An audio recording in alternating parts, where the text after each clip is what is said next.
Good morning, good morning, good morning. This is Lakhi Singh, the property fixer, drive time. Welcome to the show. VJ Sal is going to join us literally in a minute. I think he's got probably not enough diesel in his helicopter. So I think he's stopped off to get filled up. So hopefully he'll be filled up very soon and be with us in a couple of minutes. So what's today's topic? Today's topic is going to be the budget and how it's impacting the UK property market. So we've got a very special guest. Is almost part of the furniture now. Raj Malhotra is going to be coming on, talking to us about his views on the budget and the impact. So that should be very exciting. Hope you're all having a wonderful breakfast while you're watching this. I'm running a tiny bit late today for work. I was meant to be going in very early, but burning the candle on both sides, as you can see. So what are the key things that have come out of the budget? To be honest with you, I was going to catch up with it on the weekend. So we're going to rely upon BJ Sal today and on Raj to give us the facts really of what the key bits of information that have come out. One thing that we know for sure is that there's a 3-month extension on the stamp duty. So that's very positive. But what I'll do is Raj is probably going to know a lot more information than I do. We'll get him on now, I think. So if you could, my staff who are listening in, they're going to try and get him on now because I can't really be using the camera while I'm driving. I can probably talk, but I can't really be using the camera as such. So can we get Raj Malhotra on, please?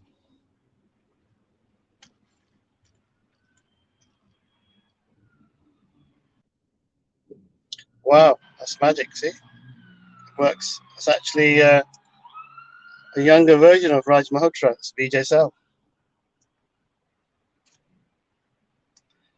But BJ Sal looks like he's frozen. Yeah, as usual. Yeah. Morning, BJ Sal. Morning, Lakhi Singh. How are you doing? Yeah, it's good. Did you manage to fill up the diesel in the helicopter? No, it was a petrol helicopter. So they're actually taking off the fuel tank and emptying it and effectively getting the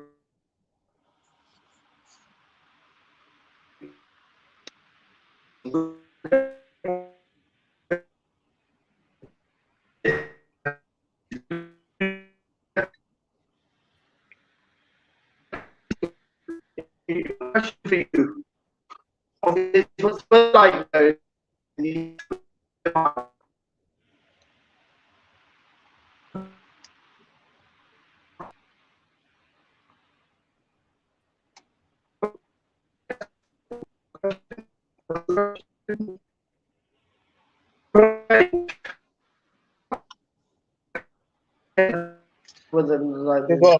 think it's yeah. I couldn't hear any of that, so I think there's a bad line somewhere.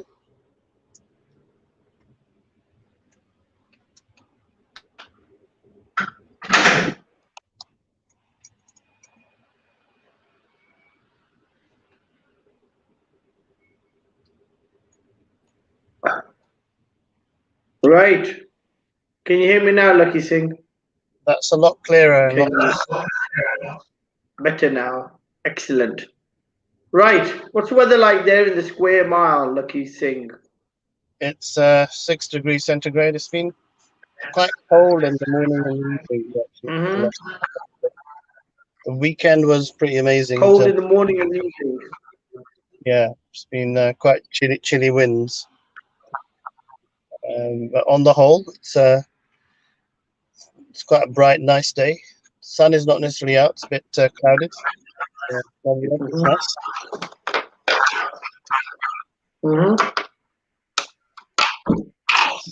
Okay, and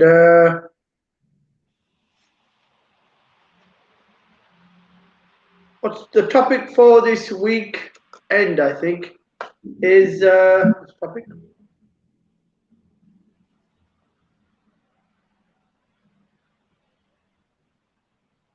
Yes. Right.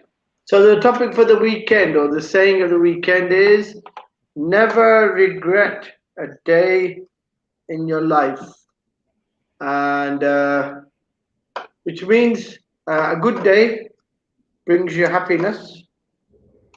If you have a good day, it gives you happiness, and if you have a bad day, it gives you experience or draws lessons. I think that's what it means. Is that right? Bad days give you lessons. So never regret a day. Do you regret any day, Lakhi Singh, in your life?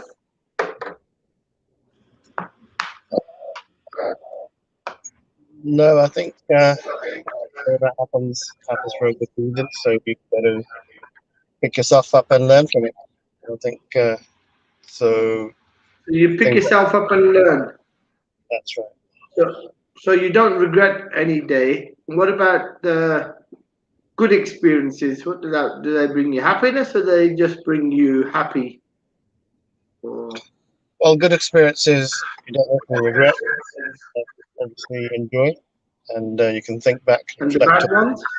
the bad ones. I And what think about the bad ones?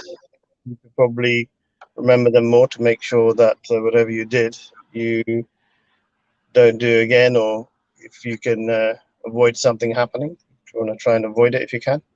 But certain things you can't And do control. you have that happen? Do you have that that mantle that you learn from your bad experiences and then ensure they're not repeated again, the mistakes that you learn? Or are you a type of person who likes to make the same mistakes? That's probably part of your success, making those mistakes, because you can. You're a rich person, you can afford to make those mistakes. Well, you could. I mean, no one is perfect. I think having self-reflection and having good people around you can stop you also repeating things, because there's a lot of things that are not necessarily it's not always easy to change. But if you can change and become a better person and learn from it, then life becomes a bit easier. You don't have to not having to repeat the same mistakes and go through the same cycles. But aren't people in a cycle though, Lucky? No, isn't that the problem of life? Are we not in a cycle and we always continue to be in the same cycle? Isn't that what most of us do? 99% of us, they're in a cycle. I think you're right. Most people are in cycles, and if you can learn to rise above your cycle and not be caught in a cycle of whatever, then that's called true detachment. So then I could probably be living in a mountain somewhere in a cave and standing on one leg and praying 24 hours endlessly for years on end. That would break the cycle. I think most people could think of it, but the point is that now in the environment, in the concrete jungle that you're in, that is probably something you may exercise once in a while. There's no harm in it, and I totally agree. Solace, or going off into the wilderness or into solitude, it's a good way of reflecting on your spiritual self. What I'm trying to work out is, are most of us not cycling? Do we not Yeah, behave in the same way every time? I would agree. I think most people, cycle. And what can you do to break the cycle? So I think there's tons of things you can do. If you're reflective as a person, you can learn to change your behavior. If you eat well, exercise, meditate, pray, and you have a better engagement, your mind, body, and soul is all connected at the deeper level. So you're more in a mode of self-actualization under the theory of Maslow's hierarchy of needs. So it's just not food, shelter, and money. That's actually, you're not in survival mode. You're in bring yourself to a higher level, higher plane of understanding of life. Then I think that's going to be a major difference in terms of somebody who's in a cycle and somebody who's able to rise above their cycle. Okay, so talking about having a riser, we've got Rajesh backstage. So can we call in Rajesh and get in from backstage? Good morning, Lakhi. Yeah. Good morning, BJ. Morning, Rajesh. Morning. Looking very. Lakhi was talking. Pardon? Looking very smart and dapper in your black shirt, I must say. Are you? Yeah. Thank you. Are you auditioning for a movie role or modelling or something? You need to tell me. Don't need to. No, looking very smart and Lakhi much. Is always, you know. As always, dapper. Words fail me. What superlatives I should use? Words fail you. Wow. Yeah. Okay. Yeah. So we were talking about Lakhi having a riser, and what do you say? Should you have a rise when you are trying to break out of your cycle? In what context the rise? Sorry. Well, he said. Well, he said the way to break your cycle is have a riser.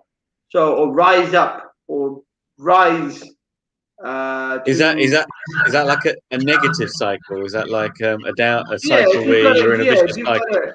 Yes. You've got a cycle, because we were talking about life and never regret a moment, never regret anything that happens in life.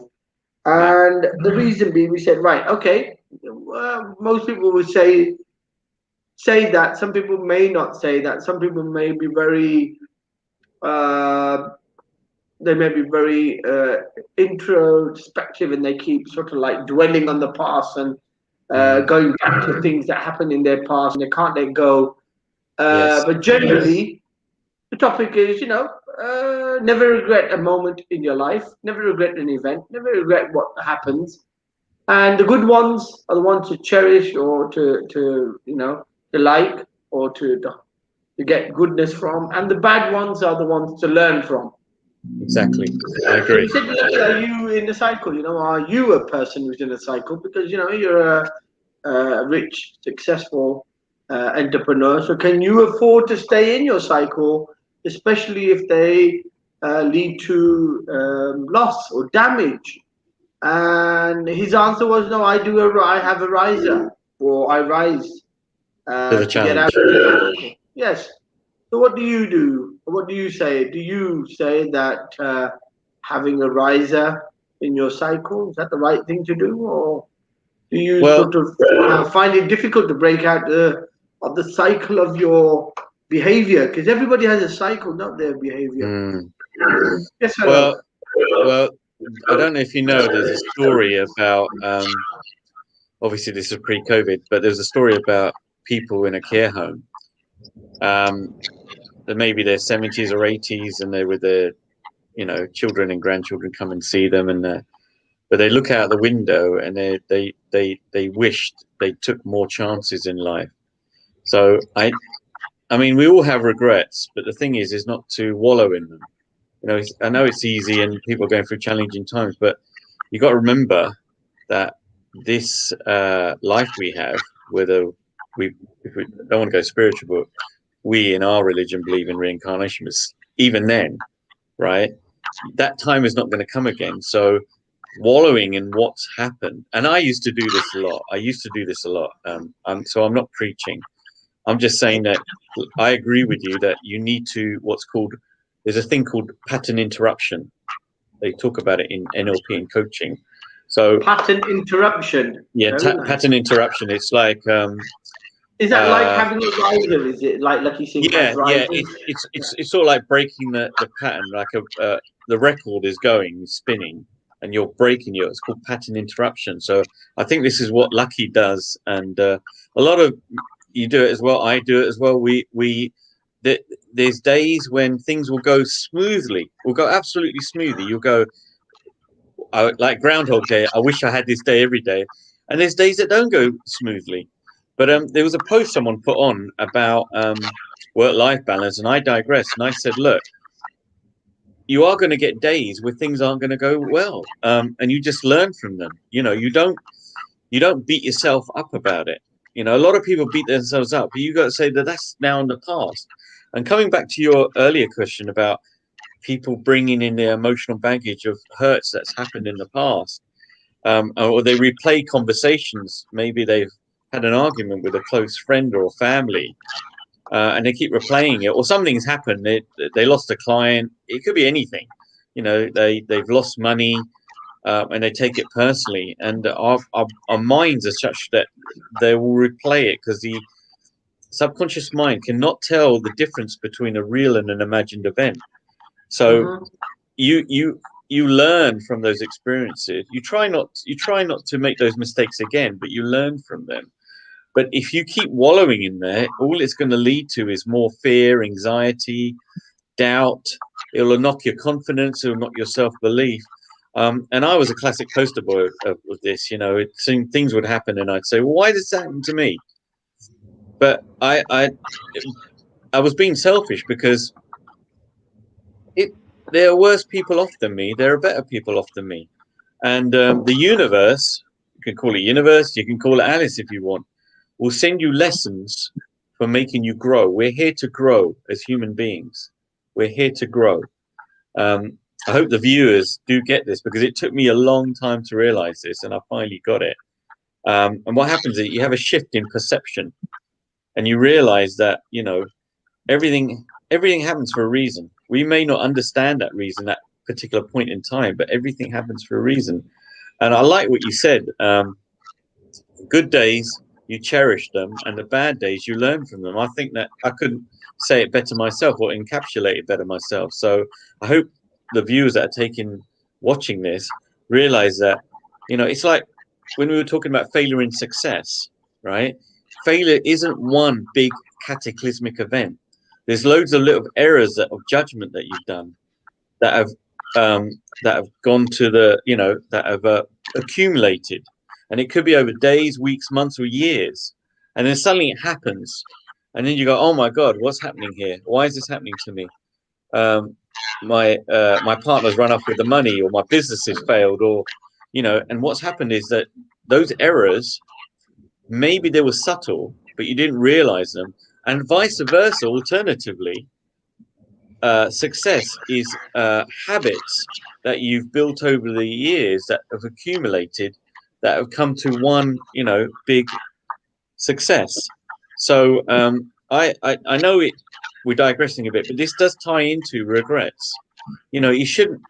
I know it's very difficult for people that are going through at the moment, but sometimes you get nostalgic and say, oh, when I was younger, what would I tell myself? You know, but the thing is, there's still time. You know, you still time to change. You know, to become the best version of yourself. And I know we talk a lot about business and property here, but I like this topic actually about, you know, cherishing the good times you have and learning from the bad times you have. Because I don't know if you heard about Ellen Keller, who was blind. And I like her quotes, and she says, what's worse than being blind is those that have no vision. And life is either a daring adventure or nothing at all. So life isn't lived in a straight line, neither is business. You know, you are going to go through bad times. You're going to have good times. but you've got to remember that there's a saying that tough times never last, but tough people do. So you need to, you need to become tough. And I mean, not just physically, mentally. And I don't mean that, you suddenly, go out and become an adrenaline junkie and start doing skydiving. What I'm saying is that if you're, I've got one, I'm a real purveyor of quotes. And another quote I quite liked is that if you're easy on yourself, life will be hard. But if you're hard on yourself, life will be easy. Now you can slide through life and not do anything, but then what legacy are you leaving behind? And this is what gets me up in the morning. I'm like, there are days when I don't really, and the duvet feels really heavy, and I think, oh my god, and I look outside and it's dreary. But then I say to myself, I've got a purpose. I've got, like today, I've got to come, got ready, especially, to come in there because I appreciate you guys calling me on this podcast. I really do appreciate it, and I'm humbled by it. But it gets me up in the morning. You've got to have a reason to get up in the morning. You have to. Like Lakhi, what about those for instance. people? What about those people who can't find a reason? They're so selfish, or they're stuck. Well, what I would suggest is they could do a number of things, but they have to do this, and it takes discipline. When they get up in the morning, maybe go for a walk if they can, or do some yoga breathing exercises. The other thing they could do is just get a piece of paper and write 5 things that they're grateful for. I'll give you an example. I'm grateful for my hands because I can write and eat and drink food with. I'm thankful for my legs because I can walk and exercise with. I'm thankful for my heart that pumps blood around my body to keep me alive. And then when you take that into, and it takes a bit of time, but after you think to yourself, well, my life isn't that bad. There are people worse off than that. I don't know if I've mentioned this, but one of the most inspirational entrepreneurs I ever met was a young lady who built a multi-million-pound business from a flat, and she was blind. So if that's the case, what excuses have other people got to not live the life that they want to? Now, I know that there are some people who are going through really hard times, and to them, I send them my heart. But what I say is that get a journal, and whatever you're feeling, write things down. Because if you keep it in your head, you will go crazy. Because we have over 90,000 thoughts per day. It's probably higher than that. And a lot of those thoughts are replay of thoughts that are going through our mind. Like if someone's worrying about money and they don't know if they're not working at the moment, and my heart goes out to people who are not working or have been made redundant, because I know what it's like, because it happened to me. So I'm not preaching. But if it plays on your mind, you can't sleep properly, you can't eat properly, you can't drink properly. And what you got to do is shift your focus and say to yourself, okay, I'm worried about this. I'm only going to worry about this for 10 minutes a day, and then I'm going to carry on. Because this life we have, it's the only one we've got. And more precious than money, and I want to make this point, is time. Time goes. You can't get it back. Money, you can always find a way to get it back. So I know we digress, but I just want to make those points. That's all. That's these points are all very deep philosophical points. I think they come from someone who's lived life, and you've probably taken lots of decisions, risks. Yes. Stuff. Yes. So okay, Lakhi Singh, I'm going to ask you, Len. What's your thinking on all those things that Rajesh has just come out with? A lot of deep stuff there. How do you get a riser then in your cycle? So what do you mean by that question? How do you rise up? You said you rise up when you are in your cycle. You rise up. So how do you manage to rise up when you're in your cycle? So that's not really something I said. Pardon? I never said that. So you said I rise up when I'm in the cycle. So to break maybe out. He's riding, or maybe he's riding a bicycle. Maybe it's a bicycle that he's riding. Right. Yeah. So you're riding a cycle. Yeah. So I mean, and I think Rajesh mentioned something in NLP is called, what's it called in NLP? Breaking the pattern, a pattern interruption. Breaking the pattern. I think it's So NLP or some coaching. pattern, like you think?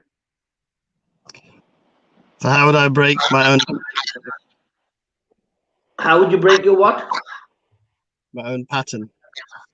Well, I mean, by reflection, by looking at the track record of something that you do continually, and you probably think, well, that doesn't get the right results, or I end up back in the same place.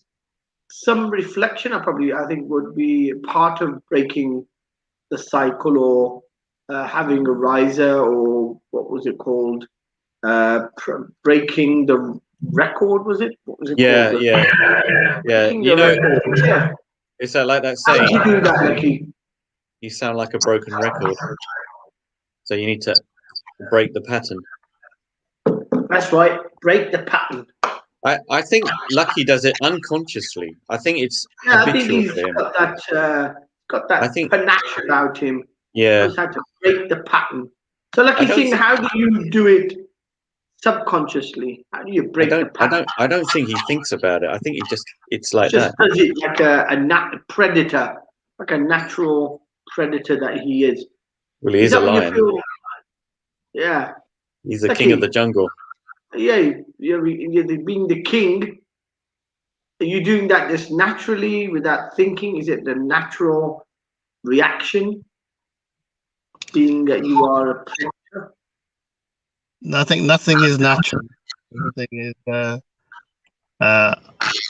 there's hard work, determination, persistence, and awareness. Awareness, yes, I like that word. Awareness, I like that word. Yes, yeah. Awareness, yes, that's a good one. So that is a good one. Awareness, that's one of the things that allows you to break the record. Is that right? What does it mean by break the record? Do you want me to explain this, VJ? Yeah, let's let Rajesh explain it. Yeah, Rajesh. Okay. Explain it. Go on, Rajesh. So say you had an argument with one of your kids or one of your friends, right? You had an argument with one of your friends. It was quite a heated. It was started as I won't say your kids, but because I know you love your kids anyway, and they're brilliant. But say you had an argument with one of your friends. You know, you went out. You say, okay, I've done a lot of my entrepreneurial hard work, property investing, serious business meetings this week. I'm going to chill out. So you go with some friends. Obviously, when the lockdown is finished, and you're sitting in a restaurant, and your friend has an opinion about something, and you're like, well, yeah, I don't really like what he said there. So you question him about it, and it sort of gets into debate, gets a bit heated, right? So obviously you're in a public place, you don't want to get too argumentative, but afterwards you thought to yourself, well, look, he wasn't right, I was right, you know, and you replay this in your mind. You will replay this. It happens. It's human nature. Trust me. I do it all the time. So like I'm not preaching. And then you say to yourself, well, look, I'm going to phone him and just apologize. He's a close friend. Life's too short. You know, I'm breaking the pattern. I'm going to go for a walk. Yeah, I'm going to go for a walk, or I'm going to watch a movie. It's called breaking the pattern, because otherwise you're in that emotional state. Did you see yourself going for a walk and watching a movie at the same time? He's a multitasker. Lakhi is. He's a multitasker. Yeah. Can you see yourself going for a walk, Lakhi? He can juggle whilst being on the phone while doing business deals. I think on a unicycle. Oh yeah, he's got all the. I just love being. Just sit here, not talk, and have all my questions and answers. Yeah. So Lakhi, what are you saying then? Can you see yourself going for a walk? So what's the question? The question is, can you see yourself going for a walk? If you had an argument or a heated debate with one of your friends in a restaurant or a bar or something, can you see yourself to cool down and just say, you know what, let's agree to disagree. You know, he's entitled to his opinion. I'm entitled to my opinion, and it happens. I mean, it happens. You know, it happens. It happens. But you phone back and you say, you know, well, I'm sorry, I just need to cool off. And what you're doing is you're breaking the pattern. Whereas if you stay in the state, your mind will replay that, and it doesn't just replay it now; it will replay it the following day, the day after, the day after. So you need to break the pattern. Now, I'm not saying this happens to you, but it's just for the viewers that are watching here. What would you do? Because Okay, it took well, me a sorry, go on.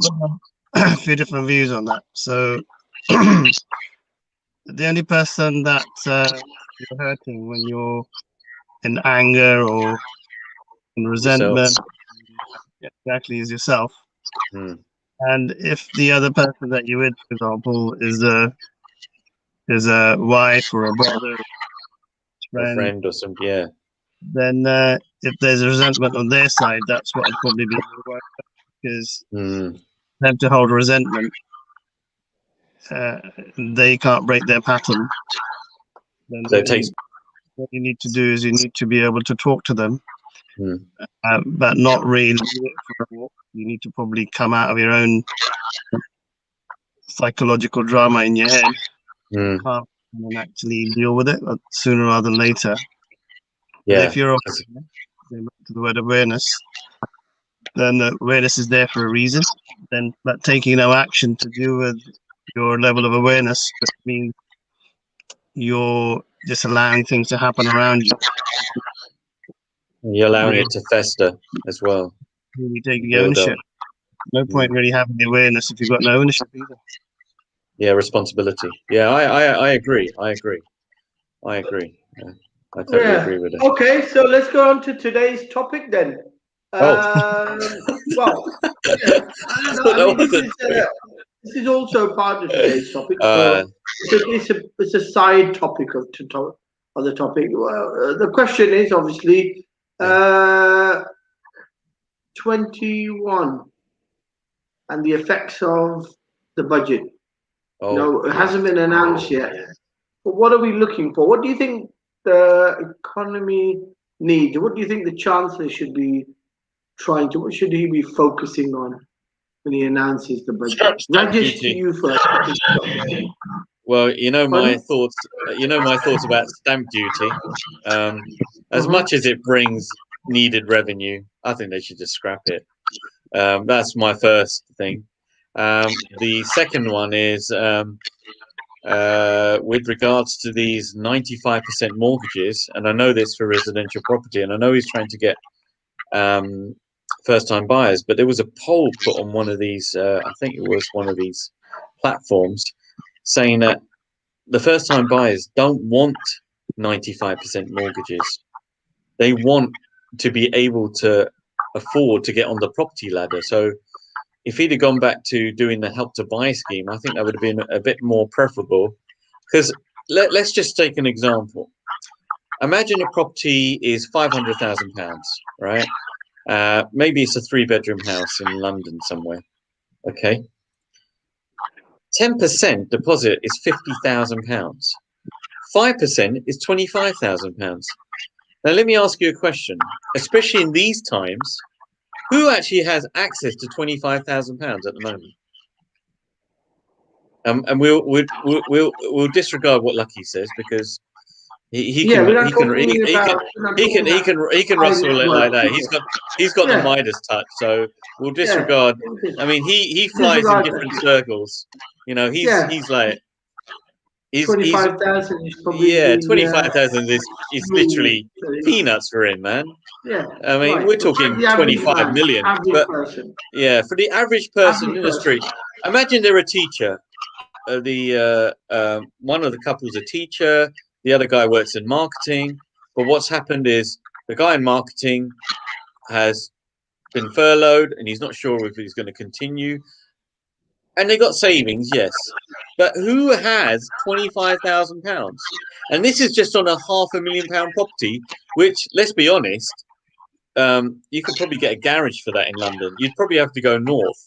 So I echo what they're saying. You know, 25 and 95% mortgage. What if and I know, please mind me, I do go on a bit of a rant here, but imagine, all right, at the moment, interest rates are low, but I don't know if you remember, I think Lucky will probably remember this. You might remember this as well, PJ, back in the 90s, when interest rates went up to 15%. Now, I'm not sure that's going to happen, but one day interest rates are going to go up. So what if they go up to, say, I don't know, 8 or 10%? Yeah. Does that mean that how are they going to afford the mortgage? 95% mortgage. Now, on the flip side, people were saying, well, Rajesh, at least we don't have to pay 25% mortgage. And I said, yeah, you're right. You don't have to pay 25% mortgage. But a 95% mortgage still seems a lot. I mean, but that's my own I'll tell you personal the only way it's going to work is if the properties that they are buying are under some special regulations where their cost, their value is depressed artificially. So if you've got a property worth $500,000, it should really be worth maybe 600 or 700,000, but it's being marketed or sold through the governmental scheme at a reduced cost, and they're being required to 5%. Extend or start the Help to Buy scheme? That helps a lot of first-time buyers. Yeah, but then it still doesn't help buyers. No, that it still doesn't work, because what you've got is, if they are buying properties at the present prices, which are still inflated, it may be a help to buy scheme. But if they're giving them 25%, I think it's 20% of the deposit, where they have to pay half themselves and half the government pays. Technically, if these properties are overpriced, what do you think is going to happen to their deposit and the deposit of the government when the prices fall again of these assets that they've acquired? Okay, that's one problem. The second problem is, well, they're not building enough. Yeah, so you can give these grand schemes all that you like. The bottom line is, it's all about property values. Now, if the property prices haven't stable, haven't rock bottom, they haven't gone to their stable lowest price, so that the only way the value of the asset is going up, not coming down, because you've got an imminent interest rate hike around the corner, then whatever schemes they have are going to fall short of property value losses, which means any deposit's going to get washed away. They'll also probably get into a situation where, if these mortgages on the particular schemes are SVRs, the standard variable type of rates, as soon as the interest rates go up, the payments are going to go out of the roof. Yeah. You're not going to be able to afford them. So really, there's a principle thing. One principal thing is that the mortgage product afforded to anybody buying through the Help to Buy scheme should be a fixed rate, 5 or 10 year, mortgage. Second thing, the value of the asset has to be suppressed. It has to be kept, has to be incidentally low. It's got to be kept low. It can't be inflated. It can't be given out at the market value. It's got to be at a discount. So they've got to say market value minus 20% or something. That's the only way these schemes are going to survive. Otherwise, it's a cause for another problem as soon as the interest rates go up. It's just navel gazing. Yeah. So we don't want that. We don't want to give people a hope to get on property land, find out all of a sudden they're sitting on a pile of negative debt, or they haven't got any deposit money left in the property. Because I think in the scheme there's some requirement that they pay back the 10% or something. I don't know, something like that. Is it? Whenever you borrow, you always have to give it back, BJ. That's how it works, Exactly. So if they end up having to pay back much more, that's not really a benefit, is it? It's really just putting someone into a delayed trap. So I think serious thought has to be given to these things. You can't just say, things like stamp duty relief. These are things which are probably for more seasoned type of property investors or buyers, people who've already been in the market. You know, What I think about you're right. Just reducing it or scrapping it. Simple as that. Fixed, fixed. What's in there? Stamp duty. Why don't just put a fixed stamp duty across the board? Just say, 20,000 or £10,000 per property over the value of 400 or 500,000. I mean, something like that is probably better than doing it on a percentage and an index. I think that's just, you're right. It's just collecting taxes, isn't it? born free, taxed to death? That's as the saying goes. Yeah, born free, taxed to death. Okay, Lucky, what's your say on this? Well, Lucky's going to be wondering, with all this negative equity, he'll be the phone will be ringing off the hook. Yeah, Lakhi Singh. Definitely. Yeah. Yeah, I think the government's going to be forced into a position where their interest rates are likely to go up. So I think what they're doing is they're just going to have to put lots of little patches into the UK property market just to make it look like things are going well, or that they're helping the lowest denominator, which is the person trying to get into the ladder, that they're actually being helpful to them. But the reality is that anybody that owns property, they're going to be suffering the consequences of a tightening in the market. That's going to be the biggest issue, I think. Do you think they need to build? Do you think they need to build more homes as well? Because we're behind in the target. Yeah, more homes. Was that a difficult one? More homes, Lakhi Singh? Build more what? Build more homes, or releasing. What about releasing green belt? Releasing some of the green belt to build more homes. I don't think the government will go for it, but yeah, I think what they're probably going to do is they're probably going to relax a lot more rules around development and green belt to make sure that all the wealthier developers and larger developers can develop more, that they're doing more. But the reason probably be more to try and get the circulation of money going. It's in their interest to actually get the economy going again. They're going to need lots of clever techniques, but 400 or 500 of them. You see little mini boosts in industry sectors. So whatever they can do to spark a little fuse and get something going, they're going to do, because that's going to be good PR for public at large. It'll say, oh yeah, there's an increase in the amount of microwave dishes being sold. So we sold billion of these this year. Last year we only sold 500 million. That's increased the economy by blah blah blah. So it's going to be probably like a lot of cheeky things they're probably going to end up doing. Try and keep the economy look like things are going well anyway. That's the sort of thing I presume they're going to be doing anyway. Yeah. Okay, right, guys, we've got the last minute. Rajesh, can you summarize, please?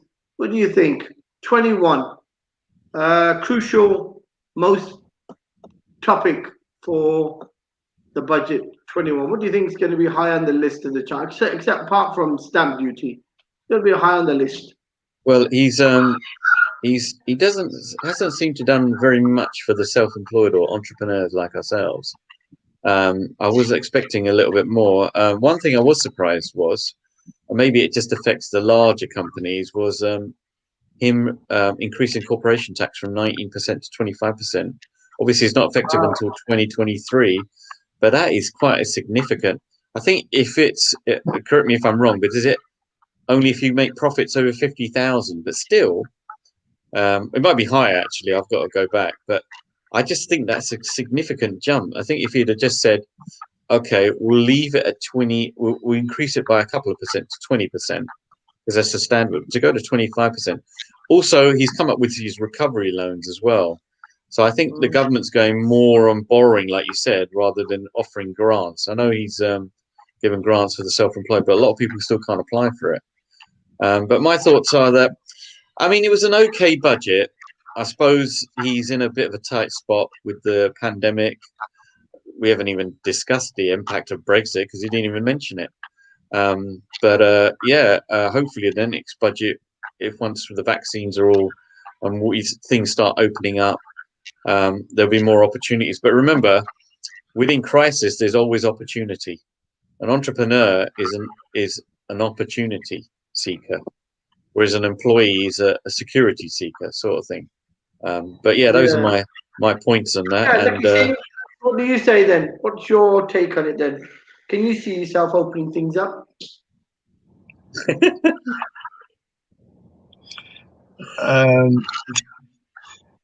Need to have your one comedy stand-up show, BJ. I think that Raj has got it summarized it perfectly because we're running out of time. I think on the whole, the budget's not going to be good enough to try and get the UK economy through the essentially a triple dip recession, or triple dip depression, really. Yeah. I'm just thinking, whatever he's done, I'm not sure really what's really going to have any major significance in terms of creating any growth, because he already pumped in £1 trillion worth of money into the economy. And we owe over almost 3 trillion. Getting that money back. With tax rises. Anyway, yeah. Okay. Yeah. Well, there you have it for today. We had an excellent discussion. We shall continue next week from Monday to Friday. Lakhi Singh, the alternative business and property solutions community with Lakhi Singh, the business and property fixer. We have changed the format slightly, but we are doing lots of reruns now because of the fact that lots of the topics have been asked from listeners to listen to them again. They're very relevant still with the lockdown, uncertainty, the virus, the vaccination. So we're doing a lot of reruns for the benefit, instead of us having to talk about the same topic again. We are running them again 2 or 3 times a day, but 2 to 3 times a week. But Monday and Friday is a live drive time, just like today. And we will continue that format until we get out of the COVID and the vaccine is disseminated and we can feel there's a change in the circumstances. Somewhere around June, I think that's until when we keep doing that. Okay, gentlemen, take care. See you next Thank you, Lakhi. Thank you, VJ.